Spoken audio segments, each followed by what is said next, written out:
Nous sommes soldats, combattants pour Christ. Pour Christ, au nom de Jésus, nous conquérons. Nous sommes vaillants, Vaillants, c'est de la parole. la parole au nom de Jésus, nous conquérons. Nous sommes vaillants, Vaillants, cités à dessein. à dessein au nom de Jésus, nous conquérons. Nous sommes vaillants, Vaillants, cités à dessein. à dessein au nom de Jésus, nous conquérons. Quels qu'ils soient les effets, Nous conquérons au nom de Jésus, nous conquérons. quels qu'ils soient les menaces, Nous conquérons au nom de Jésus, nous conquérons. quels qu'ils soient les mensonges, Nous conquérons au nom de Jésus, nous conquérons. quels qu'ils soient l'adversité,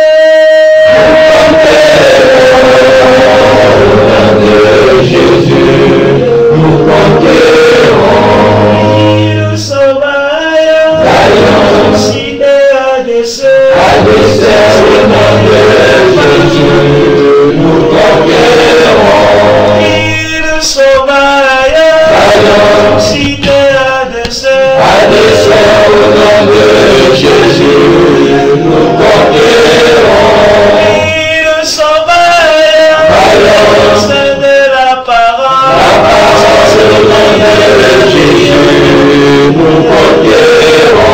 Nous sommes vaillants, Vaillants, cités à dessein. à dessein au nom de Jésus, nous conquérons. Quels qu'ils soient les mensonges,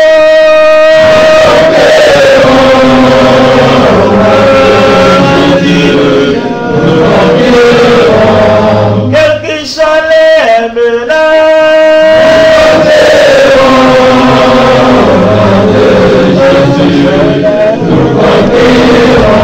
quels qu'ils soient l'adversité,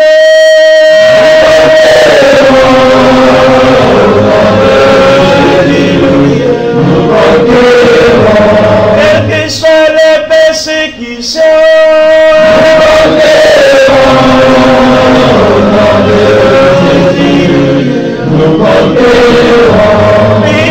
nous sommes vaillants, suscités à dessein. À dessein au nom de Jésus, nous conquérons.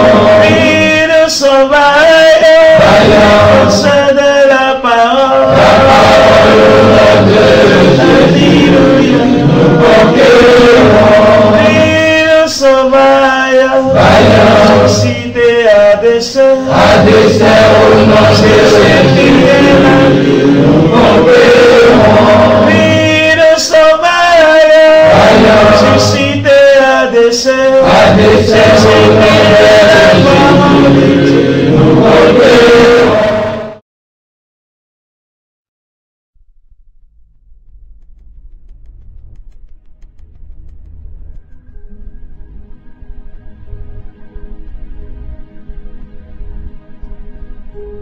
Dieu est le meilleur de tous les avocats. Ayez confiance en lui, croyez-moi. Reposez-vous sur lui et concentrez-vous sur le véritable ennemi. Le véritable ennemi? Celui qui souhaite rester caché. Celui qui tente de vous distraire, de vous tromper et de vous éloigner, vous séparer à la fois de Dieu et de votre mari. Car c'est ainsi qu'il œuvre. N'oubliez pas que Satan vient pour voler, tuer et détruire.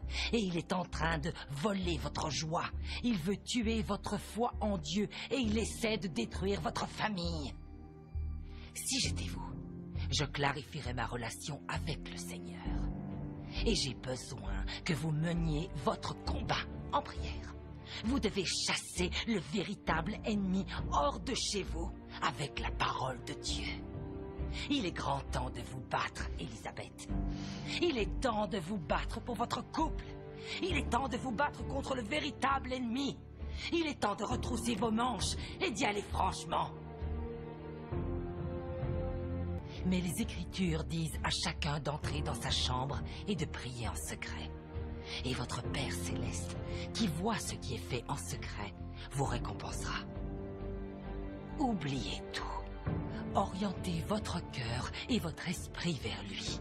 Reconnaissez qu'il est Dieu et que vous avez désespérément besoin de lui. Soyez reconnaissante pour tout ce qu'il vous a accordé, mais faites-lui savoir vos besoins et vos attentes. Si vous avez quelque chose à confesser, faites-le. Demandez-lui pardon. J'ignore où tu te caches, Satan. Mais je suis certaine que tu m'entends. Tu t'es joué de moi et de mon esprit. Tu as suffisamment profité de ma naïveté. Tout ça ne marche plus. Dis-toi que c'est fini.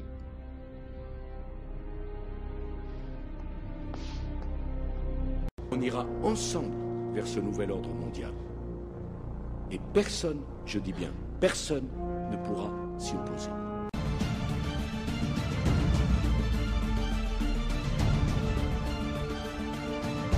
The authority to declare basically martial law during times of peace. And that would authorize him to use commander-in-chief authority in the United States, to use the military to arrest people in the United States who, in the president's opinion, are enemies of the country.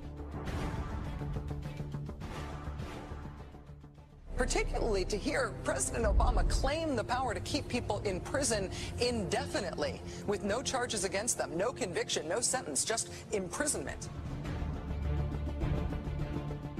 What they do is they manipulate an emotional crisis, a national emotional crisis, to further an ideological agenda which involves the evaporation, the slow disintegration of your civil rights, your liberties, your ability to live and let live. The US is funneling money into tracking systems that are threatening to make the very concept of privacy a thing of the past. It could mean people's every move being used against them to keep them under surveillance. David, why does the DHS need 450 million hollow point bullets? That kind of ammo that they purchased from ATK, hollow point ammunition, as you had explained, it's designed to, tear through human flesh and then expand. It's designed to kill people. This is not the optimal kind of ammo you would buy for target practice. It's more expensive and it's more precise. Do you think this is a sign that they're preparing for some sort of mass civil unrest? So they have an open bid right now, DHS, for even more ammunition, for 175 million rounds of 223 caliber rifle ammo, which some people online have brought up is almost identical to the ammunition used by NATO peacekeeping forces. So that's very interesting. Are they planning on some kind of widespread economic unrest in the U.S. that would require NATO forces to help us out?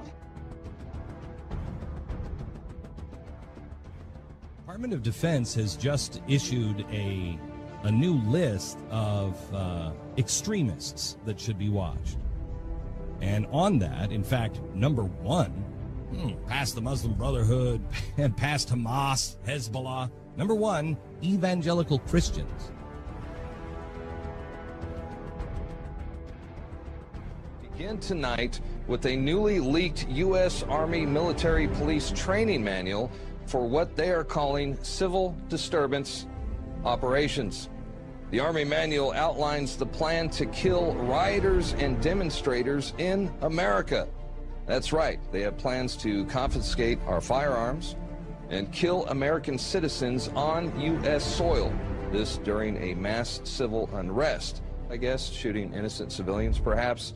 And it goes on to describe how prisoners will be processed through internment camps. Wow. So there you have it. Our own military being trained for armed conflict with U.S. citizens. They're being trained to confiscate our guns in preparations to process us into camps during civil unrest. So here's the article by Steve Watson. Military helicopters conduct covert exercises over U.S. bank buildings. This is all part of other drills going on to acclimate the public to being attacked by our own military that are happening here in the United States. Here it is. Range site in the skies over Los Angeles. Military Special Forces flying a practice mission last night, and there are more exercises scheduled for today. The entire city of Boston is in lockdown. In the suburb of Watertown, police with guns drawn are searching door to door. I mean, we had martial law up there. FBI and all these agents coming in, closing things down, going to people's houses. While they're doing this, they're amassing this wealth in order to redirect it toward martial law endeavor, and not just in America, but globally.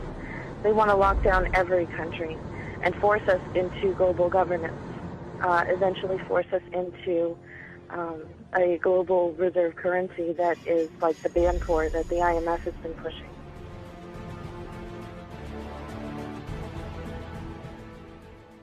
There is a global meltdown coming. It is a global depression, and one world currency and one world financial system is the end game. China said last week they want one global currency. France said yesterday or the day before that they want one world order, a new world order, at the end of this event.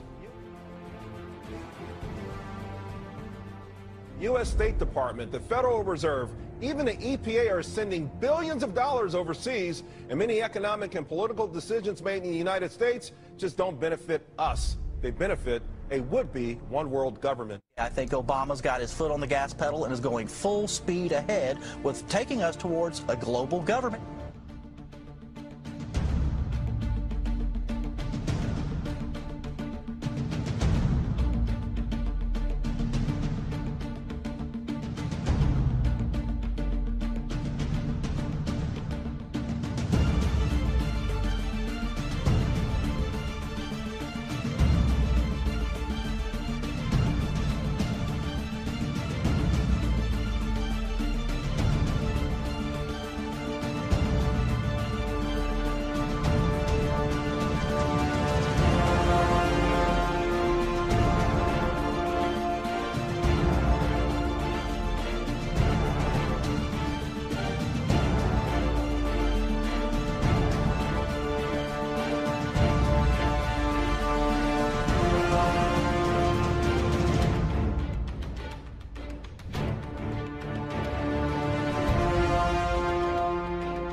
L'individu est handicapé de se retrouver face à une conspiration si monstrueuse qu'il ne peut croire qu'elle existe. Edgar Hoover, patron du FBI. D'innombrables personnes détesteront le nouvel ordre mondial. J'étais devant le comité du Congrès pour dire ce que je savais d'activités qui pourraient mener à une tentative d'établissement d'une dictature fasciste. Le risque du développement désastreux d'un pouvoir usurpé existe et persistera. Mesdames, Messieurs, il existe un très grave danger vis-à-vis d'un objectif pour augmenter la sécurité qui va être annoncé par ceux qui veulent l'atteindre. À la limite de la censure officielle et de la dissimulation, nous sommes confrontés autour du monde à une conspiration massive et impitoyable qui s'appuie sur des moyens de couverture cachés déguisés afin d'élargir sa sphère d'influence. Basée sur l'infiltration plutôt que l'invasion, sur des subversions plutôt que des élections, sur l'intimidation plutôt que sur le libre arbitre, sur la guérilla la nuit plutôt que l'armée le jour. Il s'agit d'un système qui a nécessité de vastes ressources humaines et matérielles. Dans la construction d'une machine étroitement soudée, d'une efficacité remarquable qui regroupe des opérations militaires, diplomatiques, de renseignement, économiques, scientifiques et politiques. Ces objectifs sont cachés et non dévoilés publiquement.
Au-delà des mondes, vous parlez d'une jeune fille mise nue sur une croix, arrosée de sang animal.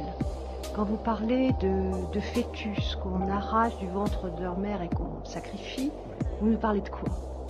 Je vous parle de personnes que j'ai rencontrées, que j'ai aidées, accompagnées pendant des années et qui ne se sont tirées de leurs affaires que par la prière d'exorcisme. D'une part de la mafia, tous les réseaux mondiaux de la prostitution de bas ou de haut étage, du trafic de drogue, et d'autre part de personnalités que l'on pourrait dire au-delà de tout soupçon, qui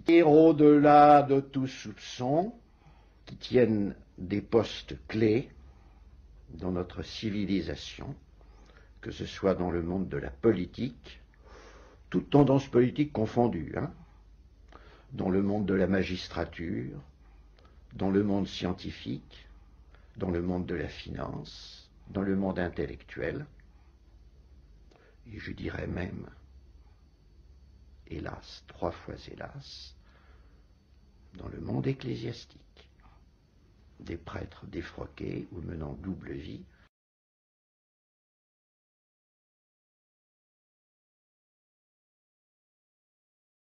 Nous remercions tous les opposants au nouvel ordre mondial, tous ces éminents spécialistes qui nous ont permis de porter un regard plus juste sur cette société civilisée, basée sur le partage et l'équité, peuplée d'êtres libres, éveillés et conscients.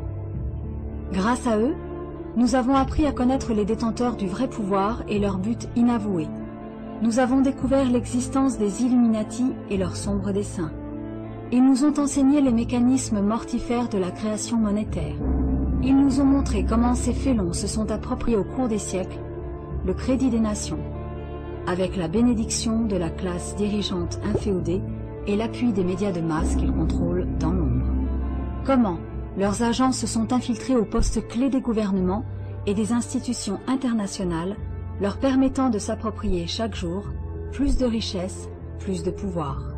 Comment une petite élite composée de quelques familles oligarchiques très puissantes et déjà très riches a pu bâtir au fil des générations des fortunes encore plus colossales qui dépassent l'entendement.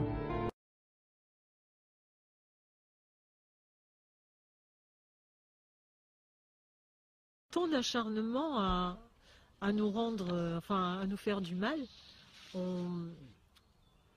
Personnellement, je veux dire, moi j'ai été élevée dans la religion catholique, vraiment, vraiment. Mais après, j'ai un peu laissé tomber, enfin je veux dire, j'ai pas laissé tomber Dieu, jamais, mais j'ai laissé tomber le fait d'aller à l'église, voilà.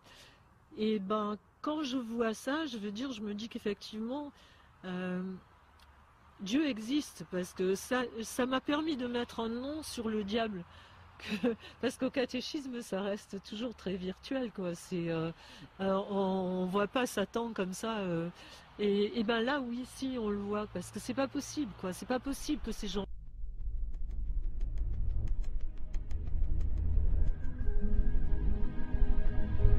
se lèvent le matin avec la seule intention de nuire à l'humanité. C'est-à-dire qu'ils ont tout détruit. Ils ont détruit les animaux, enfin ils ont détruit déjà toute la terre, les animaux, les insectes.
Sayın baylar, her şeyden önce bize söz vermenizi istiyorum.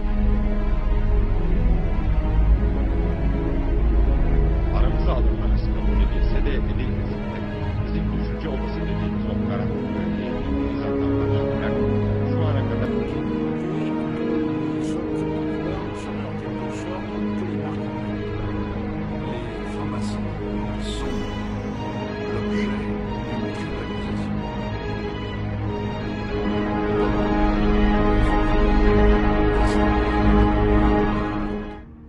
Les francs-maçons sont l'objet d'une triple accusation. D'abord, ils ont voulu instaurer la République contre la monarchie. Deuxièmement, ils veulent décatholiciser la France. Et troisièmement, ils constituent le véritable pouvoir. Car derrière l'apparence d'un pouvoir parlementaire, ministériel, il y a les loges. Il y a le Grand Orient, notamment. Franc-maçon du Grand Orient de France. Européiste, il se prononce en 2005 pour la ratification du traité constitutionnel européen. En 2008, il avait menacé de quitter le PS si ses camarades ne ratifiaient pas le traité de Lisbonne. Milite pour une harmonisation européenne des politiques de défense, donc pour la perte de la souveraineté militaire de la France. Sioniste, il est proche du CRIF. Notable du PS depuis près de 4 décennies. Lors du vote pour la réforme constitutionnelle de 2008, pour la ratification du traité de Lisbonne, il s'abstient. Lors du vote parlementaire sur le mécanisme européen de stabilité, qui brade une nouvelle fois un pan de la souveraineté française aux instances européistes, il s'abstient comme la plupart des parlementaires socialistes dont il dirige le groupe, permettant ainsi l'adoption du MES à la majorité absolue. Est mandaté durant la campagne par François Hollande pour traiter la question du vote juif et récupérer les voix, et surtout le soutien de la communauté. En 2008, maire de Nantes, il fait voter une subvention de 400 000 € destinée à la rénovation et à l'agrandissement du local servant aux réunions de cette loge maçonnique. Face aux critiques de l'opposition, il dut finalement abandonner le projet. Ve masonluğun gerçek yüzünün gözler önüne serilmesi günlerce konuşuldu. Adayları tanıdınız. Serdar Büyüküstün, mesleği elektrik mühendisi. Aykut Erensoy, mesleği elektrik mühendisi. Kenan Ali Akman, mesleği serbest ticaret. Adayların kimlikleri anlaşıldı. Onları içeri aldınız.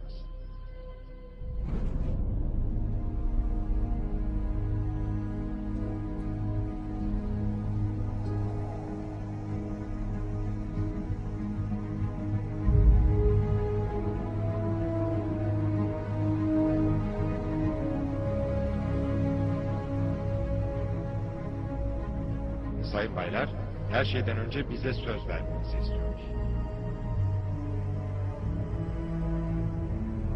Aramıza alınmanız kabul edilse de edilmese de bizim düşünce odası dediğimiz o karanlık bölgeye girdiğiniz andan başlayarak şu ana kadar görüp işittiklerinizi ve bundan böyle burada işiteceklerinizi, gözleriniz açıldıktan sonra da göreceklerinizi hiç kimseye söylemeyeceğinize namusunuz ve onurunuz üzerine söz verir misiniz?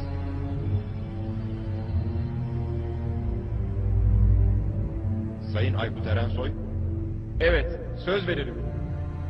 Sayın Serdar Büyüküstün? Söz veririm. Sayın Kenan Ali Akman? Evet, söz veririm. Soruşturucu kardeşim adayları oturun.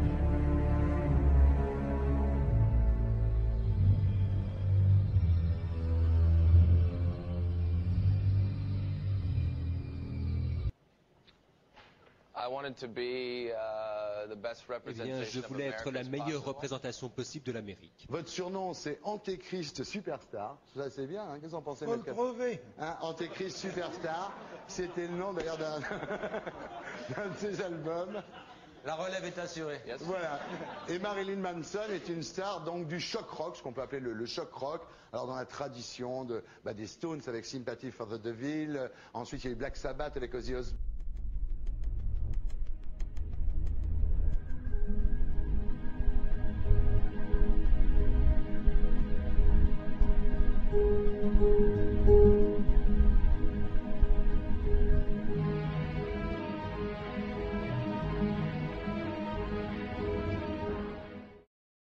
Alors jamais la nécessité d'un nouvel ordre international n'a paru aussi nécessaire autour de 3 principes que nous portons depuis des années. Vous êtes franc-maçon, vous? Je l'ai été. C'est fini? C'est fini, oui. Les couleurs m'allaient pas. Oui, oui. Je ne comprends pas qu'à leur âge, on ait envie d'être franc-maçon. Vous êtes franc-maçon, vous? Je l'ai été. C'est fini? C'est fini, oui. Les couleurs m'allaient pas. Oui, oui.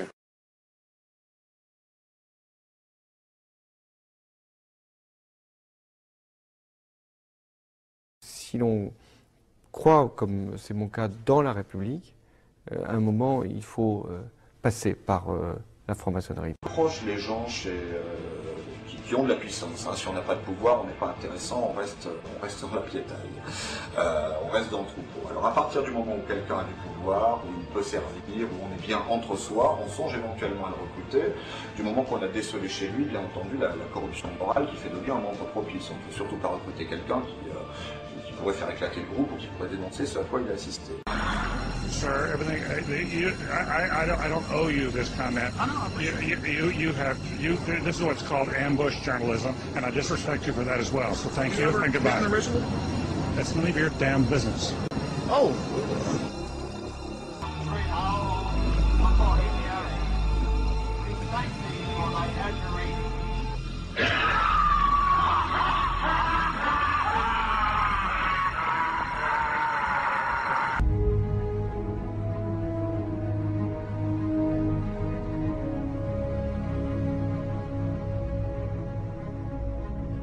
Sayın baylar, her şeyden önce bize söz vermenizi istiyoruz. Aramıza alınmanız kabul edilse de edilmese de, bizim düşünce odası dediğimiz o karanlık bölgeye girdiğiniz andan başlayarak, şu ana kadar görüp işittiklerinizi ve bundan böyle burada işiteceklerinizi, gözleriniz açıldıktan sonra da göreceklerinizi hiç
practice Christianity and you could be court-martialed. That could be the new law of the land for our armed forces, thanks to a proposal by a religious tolerance group that claims Christian evangelists are predators.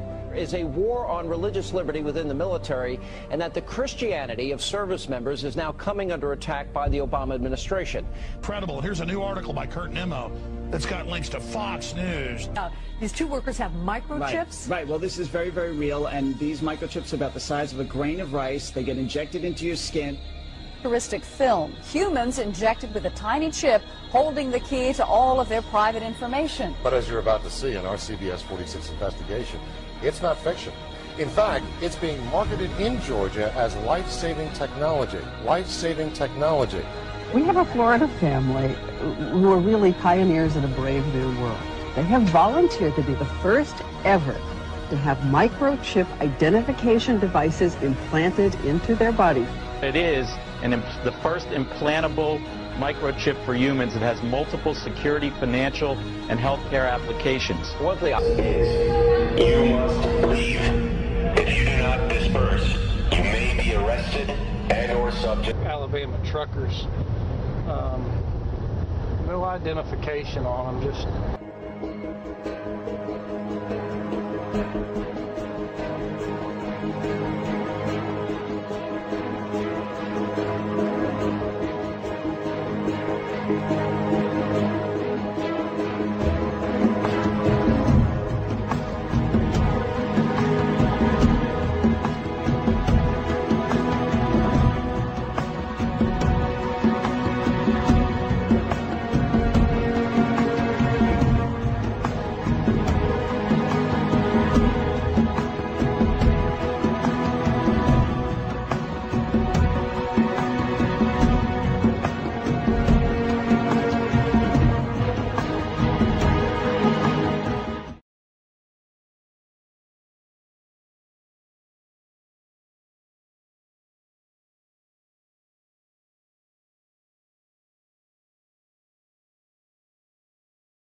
A bizarre scene on the floor of the House of Representatives as the official stenographer suddenly freaks out. The Constitution would not have been written by Freemasons. They go against God. It happened at the close of the historic vote to end the government shutdown.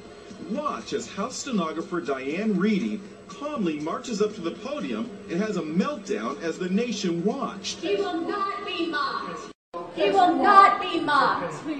He will not be mocked. Don't touch me. He will not be mocked. The greatest deception here is this is not one nation under God.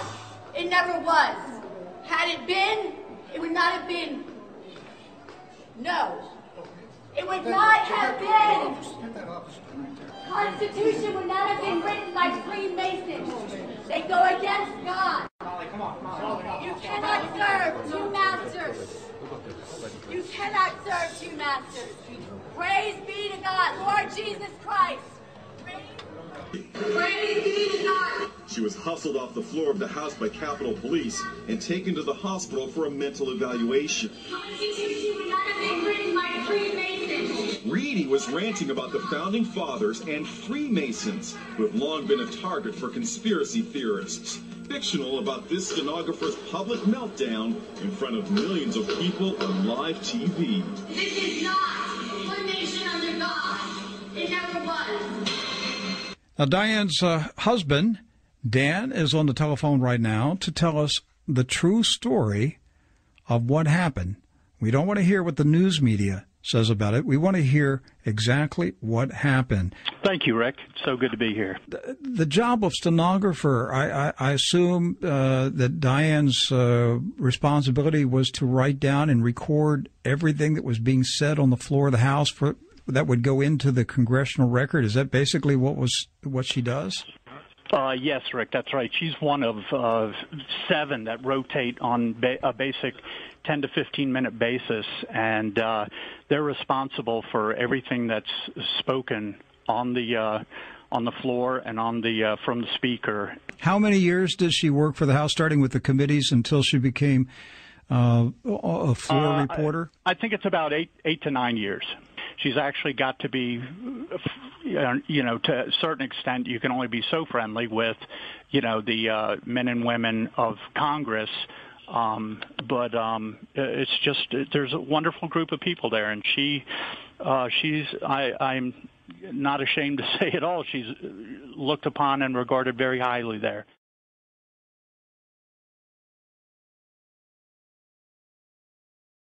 What was happening was Diane was waking up throughout the night, and she would go downstairs from our bedroom and just get into the Word of God. And she would read for a couple hours and then fall asleep, and then she would wake up again and be in the Word of God. And that's, Rick, that is so of God, at least in our home, because, you know, none of us get up at 3 a.m. and get into the Word of God unless it's the Holy Spirit that's leading us, you know. Mm-hmm. We're heavy sleepers. When we sleep well. You know what I mean? So this is very out of the ordinary in terms of for Diane for this to take place, and that's what was happening. And what God was doing through His Word and through just speaking to her heart is He was preparing her that she is going to do this. You know, that, well, God, don't you want somebody else to do this? You know, that sort of thing. So I say for 4 weeks she was got kind of in this inner struggle and inner battle, and I would know that she wasn't in bed and she was downstairs, and you know, and she was going through something, but she wasn't sharing, and I had no idea, you know, what was taking place, but there was a lot of emotion involved in it, and there was emotion in her, and I could, you know, she was crying, and you know, she was dying to self and to, you know, what she wanted to do and what she didn't want to do as she finally was obedient to the Lord. So that was kind of a precursor and a build-up to what actually took place the other night. This is not one nation under God. It never was. Had it been, it would not have been. No. It would not have been. Constitution would not have been written by Freemasons. They go against God. You cannot serve two masters. You cannot serve two masters. Praise be to God, Lord Jesus Christ. Be not deceived. God is not mocked. For whatsoever a man soweth, that shall he also reap.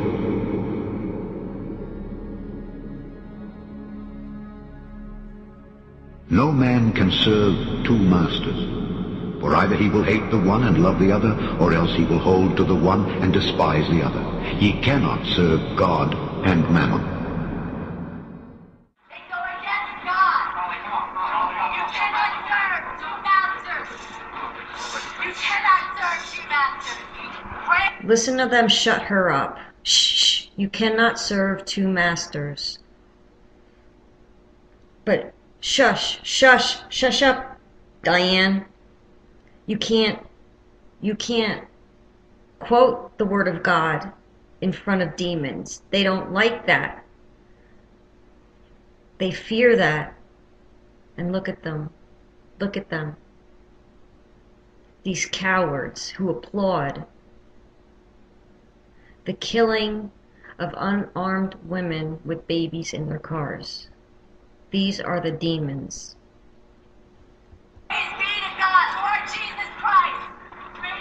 Congresswoman Ileana Ros-Lehtinen. This woman needs to be applauded. She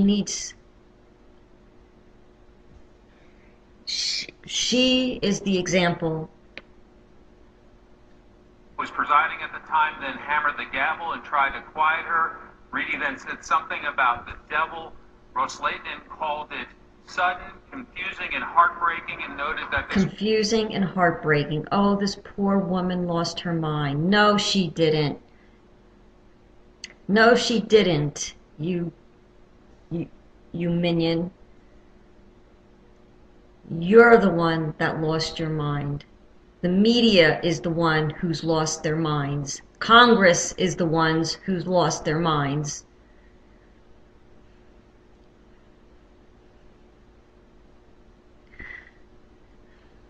You people are so full of deception.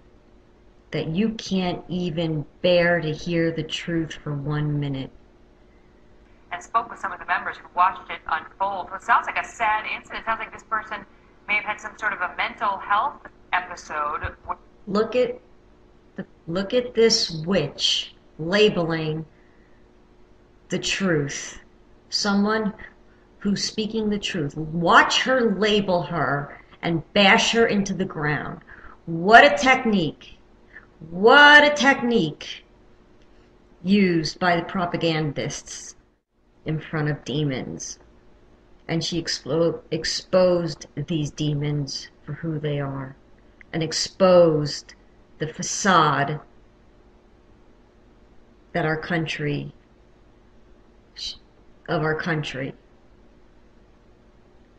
it was not, as much as I love my country, the truth is the truth.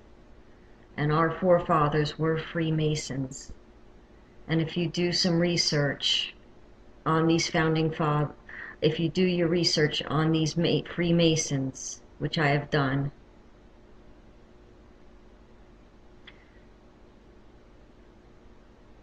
then you will also come to the conclusion that this country and all that is said about it is just a facade. And the only thing holding our country together is the prayers of the saints. Diane Reedy is well known to House lawmakers as one of the stenographers who regularly works on the House of Representatives floor. We're told she walked up to the podium below the presiding officer and asked if the microphones were on. She then began saying things like, "Thus spoke the Lord," and "This is not the Lord's work."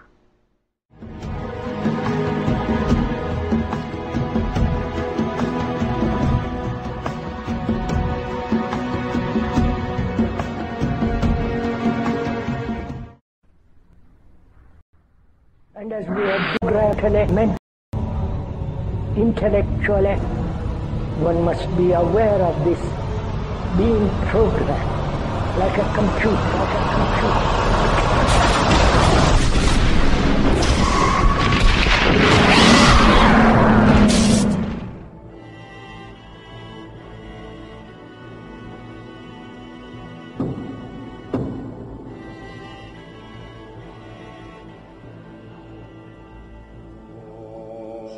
Merci, Monsieur le Président. Messieurs les ministres, chers collègues, la Belgique est bien le pays du surréalisme. Ce matin, on apprend dans la presse que l'armée belge est incapable de lutter contre les quelques militaires extrémistes aux convictions islamistes radicales qui existent en son propre sein et qu'il est impossible de les licencier faute de moyens juridiques suffisants. Et par contre, dans un même temps, nous décidons d'aider la France dans sa lutte contre le terrorisme en lui apportant une aide logistique pour son opération au Mali. Que ne ferions-nous pas pour lutter contre le terrorisme en dehors de nos frontières? J'espère juste que nous aurons bien veillé à ne pas envoyer pour cette opération antiterroriste au Mali ces fameux soldats belges islamistes. Je le dis sous la forme de l'humour, mais ce qui se passe actuellement dans le monde ne me fait pas rire du tout. Ça ne me fait pas rire car sans aucun doute, les dirigeants de nos pays occidentaux sont en train de pendre les peuples pour des imbéciles avec l'aide et le soutien de la presse, qui n'est plus aujourd'hui qu'un organe de propagande des pouvoirs en place. Un peu partout dans le monde, les interventions militaires et les déstabilisations de régimes deviennent de plus en plus fréquentes. La guerre préventive est devenue la règle. Et aujourd'hui, au nom de la démocratie ou de la lutte contre le terrorisme, nos États s'octroient le droit de violer la souveraineté de pays indépendants et de renverser des dirigeants légitimes. Il y a eu l'Irak et l'Afghanistan, ces guerres du mensonge américain, sont venues par la suite la Tunisie, l'Égypte, la Libye, où, grâce à vos décisions, notre pays a participé en première ligne à des crimes contre l'humanité pour renverser à chaque fois, des régimes progressistes et modérés et pour les remplacer par des régimes islamistes dont, et c'est quand même bizarre, la première volonté fut d'imposer la charia. Il en est de même actuellement en Syrie, où la Belgique finance honteusement l'armement des rebelles islamistes qui tentent de renverser Bachar al-Assad. Ainsi, en pleine crise économique, alors que de plus en plus de Belges ont des difficultés pour se loger, se nourrir, se chauffer ou se soigner, et oui, j'entends déjà le sale populiste que je suis, eh bien le ministre des Affaires étrangères, il a décidé d'offrir aux rebelles syriens 9 millions d'euros. Bien sûr, on est en train de nous faire croire que cet argent servira à des fins humanitaires, un mensonge de plus. Et comme vous le voyez, depuis des mois, notre pays ne fait que participer à la mise en place de régimes islamistes dans le nord de l'Afrique et au Moyen-Orient. Alors, quand on vient prétendre partir en guerre pour lutter contre le terrorisme au Mali, eh bien, j'ai bien envie de rire. C'est faux. Sous les apparences de bonnes actions, nous n'intervenons que pour défendre des intérêts financiers, dans une totale logique néocolonialiste. Il n'est véritablement pas cohérent de partir aider la France au Mali au nom de la lutte contre le terrorisme islamiste, lorsqu'au même moment, on soutient en Syrie le renversement de Bachar al-Assad par des rebelles islamistes qui souhaitent imposer la charia, comme c'est déjà le cas en Tunisie ou en Libye. Il faut vraiment arrêter de nous mentir et de prendre les gens pour des imbéciles.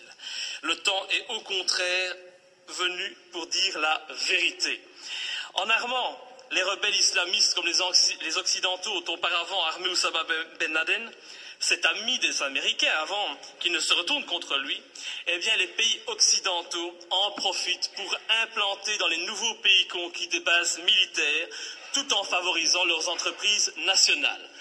Tout est donc stratégique. En Irak, nos alliés américains ont mis la main sur les richesses pétrolières du pays. En Afghanistan, ce fut sur l'opium et la drogue, toujours très utiles, pour se faire beaucoup d'argent assez rapidement.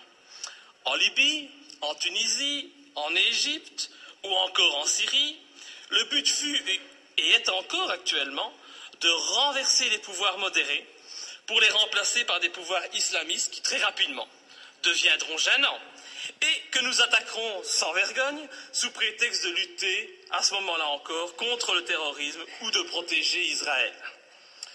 Et dont les prochaines cibles sont déjà connues. Dans quelques mois, je prends le pari que nos regards se tourneront vers l'Algérie et finalement vers l'Iran. Faire la guerre pour libérer des peuples d'un agresseur extérieur, c'est noble.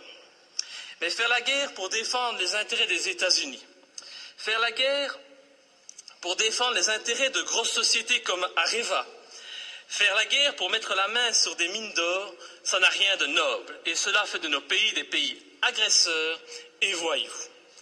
Personne n'ose parler, mais qu'à cela ne tienne, je ne me tairai pas.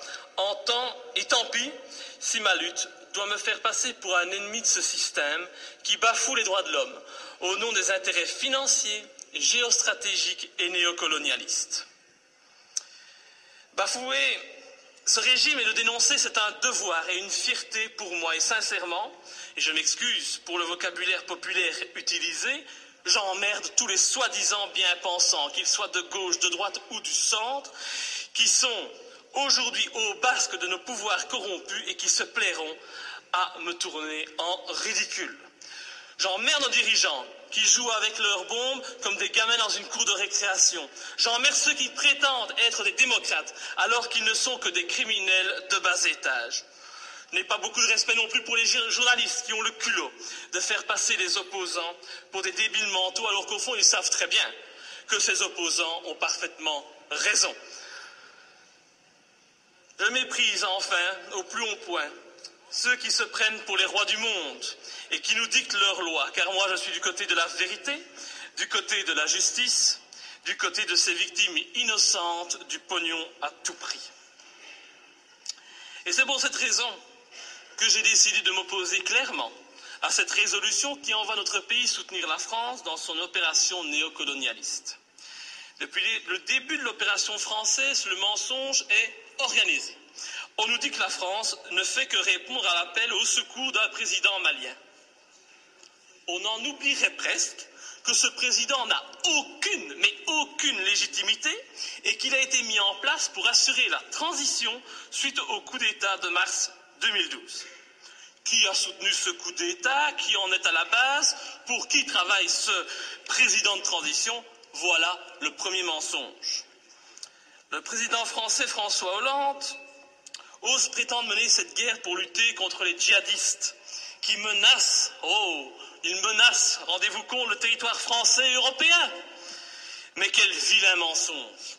En reprenant cet argument officiel, tout en profitant pour effrayer la population, en augmentant le niveau de la menace terroriste, en mettant en œuvre le plan Vigipirate, nos dirigeants et les médias font preuve d'un culot inimaginable.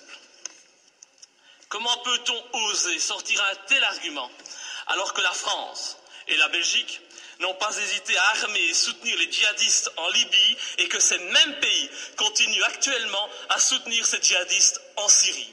Ces prétextes ne servent qu'à cacher des desseins stratégiques et économiques.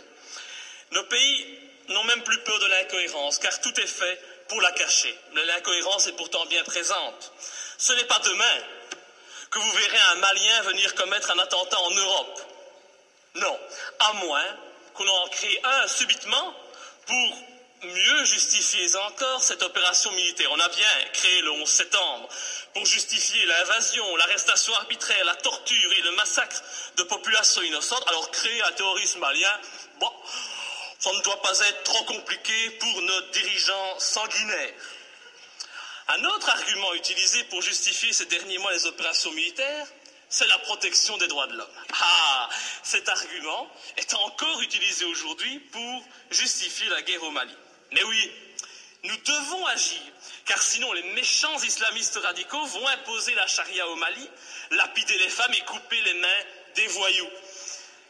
Oh, c'est vrai que l'intention elle est noble et salvatrice, c'est sûr. Mais pourquoi alors? Mais pourquoi, bon Dieu, nos pays ont-ils alors participé à l'accession au pouvoir en Tunisie et en Libye d'islamistes qui ont décidé d'appliquer cette charia dans ces pays qui étaient, il n'y a pas si longtemps de cela encore, modernes et progressistes? Je vous invite à demander aux jeunes Tunisiens qui sont à la base de la révolution de Tunisie s'ils sont heureux de leur situation actuelle. Tout cela, c'est de l'hypocrisie. L'objectif de cette guerre au Mali est très clair. Et puisqu'on n'en parle pas, je vais en parler. L'objectif, c'est de lutter contre la Chine et permettre à notre allié américain de maintenir sa présence en Afrique et au Moyen-Orient. C'est cela qui guide ces opérations néocolonialistes. Et vous verrez, quand l'opération militaire sera terminée, la France conservera bien entendu des bases militaires au Mali. Ces bases serviront aussi aux Américains. Et en même temps, parce que ça se passe toujours comme ça, des sociétés occidentales mettront la main sur des contrats juteux qui priveront de nouveau les pays recolonisés de leurs richesses et de leurs matières premières. Alors, soyons bien clairs, les premiers bénéficiaires de cette opération militaire, ce seront les patrons et les actionnaires du géant français Areva, qui tentent depuis des années d'obtenir l'exploitation d'une mine d'uranium à Faléa, une commune de 17 000 habitants située à 350 km de Bamako. Et je ne sais pas pourquoi, mais mon petit doigt me dit qu'il ne faudra pas longtemps pour qu'Areva puisse enfin exploiter cette mine. Je sais pas, c'est une impression que j'ai. Et donc, hors de question que je participe à cette colonisation minière, cette colonisation des temps modernes. Et pour ceux qui doutent de mes arguments, je les invite sincèrement à se renseigner sur les richesses du Mali. Le Mali est un grand producteur d'or, mais depuis peu, il a été désigné, comme étant un pays qui offre un environnement de classe mondiale pour l'exploitation d'uranium. Mais comme c'est bizarre, un pas de plus vers une guerre contre l'Iran, c'est une évidence. Pour toute cette raison, et afin de ne pas tomber dans les pièges du mensonge que l'on nous tend, j'ai décidé de ne pas soutenir cette intervention au Mali. Je voterai donc contre. Et ce faisant, je fais preuve de cohérence, puisque je n'ai jamais soutenu par le passé nos interventions criminelles en Libye ou en Syrie, me profilant de la sorte comme le seul parlementaire de ce pays à défendre la non-ingérence et la lutte contre les intérêts obscurs. Je pense vraiment qu'il est grand temps de mettre un terme à notre participation à l'ONU ou à l'OTAN et de sortir de l'Union européenne si cette Europe, au lieu d'être un gage de paix, devient une arme d'attaque et de déstabilisation de pays souverains aux mains d'intérêts financiers et non plus humanistes. Enfin, je ne peux qu'encourager notre gouvernement à rappeler au président Hollande les obligations qui résultent de la Convention de Genève en matière de respect des prisonniers de guerre. J'ai en effet été outré d'entendre à la télévision, de la bouche du président français, que son intention était de détruire, je dis bien détruire, les terroristes islamistes. Alors je ne voudrais pas que la qualification utilisée pour nommer les opposants au régime malien, c'est toujours pratique aujourd'hui de parler de terroristes islamistes, soit utilisée pour contourner les obligations de tout État démocratique en matière de respect des droits des prisonniers de guerre. Nous attendons un tel respect de la patrie des droits de l'homme. Enfin, et pour terminer, permettez-moi de souligner la légèreté avec laquelle nous décidons de partir en guerre. Tout d'abord, le gouvernement agit sans la moindre autorisation du Parlement, il paraît qu'il en a le droit. Il envoie du matériel, des hommes au Mali. Le Parlement réagit par la suite, et quand il réagit, comme aujourd'hui, eh bien, cette institution n'est composée que d'un tiers de ses membres. Encore beaucoup moins si on parle des élus francophones. C'est donc une légèreté coupable qui ne m'étonne pas vraiment, venant d'un Parlement de toutou soumis aux diktats des partis politiques. Je vous remercie. Monsieur le ministre des Affaires étrangères.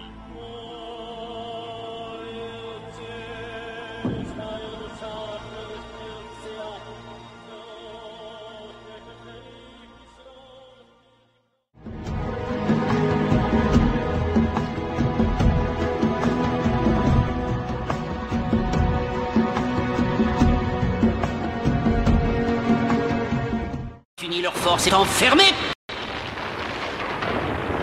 dans une autre dimension.